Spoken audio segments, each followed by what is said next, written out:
Parents and heart experts from across the state are urging lawmakers to pass a bill that would require all high school students to learn CPR. As we showed you last week, some parents are pushing schools to put the cardiac safety of our kids first. And now they say this proposed legislation could save countless lives. When someone's heart stops, every second counts. Never did we imagine that he would be the one that would have a heart attack. Students, parents, and health experts told their stories today of tragedy, urging lawmakers to pass a bill that would make learning CPR in high school mandatory. As I watched a team of professionals attempt to save Steve's life, a young man approached me and said, "I'm sorry, I didn't know what to do." There were over 1,000 people in that gymnasium. Central High School, we have a player on the floor.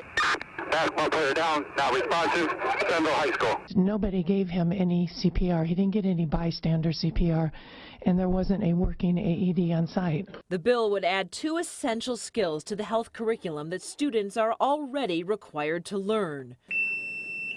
Remove clothes from patient's chest. Training for using an automated external defibrillator, or AED, as well as bystander CPR, which only involves chest compressions, not mouth-to-mouth resuscitation.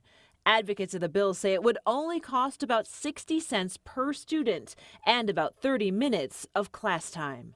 With CPR in a high school setting, if every student was trained, we'd have 100,000 more trained individuals per year. I turned back around and Noah was laying face down.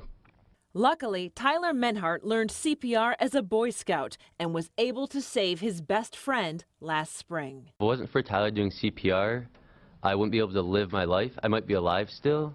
I won't be able to do it how I did before, and they said I would have had to live in a hospital for the rest of my life. It's about the worst thing a parent can go through. Ever since Randy Galleri lost his 15-year-old daughter Kimmy to sudden cardiac arrest after a school water polo match, this father from Troy has been fighting to get AEDs in all Michigan schools. During that testimony in front of the House Education Committee today, some lawmakers questioned why they should force schools to do this when charities and volunteer groups can just offer training to those schools who want it.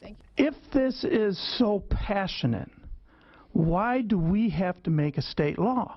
Should not our school boards be jumping at the fact to have you come into our schools? I'm not a big fan of mandates either, but I think this is a mandate that's important because it can result in saving kids' lives. There's nothing, and I can speak from experience, nothing more important than that. And it's hard to put a cost on that. I would pay anything to get my daughter back. This bill had been sitting in committee until we started calling lawmakers about it. At least 10 different people testified in support of the bill today. We'll keep you updated on its progress through the House and Senate. Glenda? It is so important. Thank you, Heather.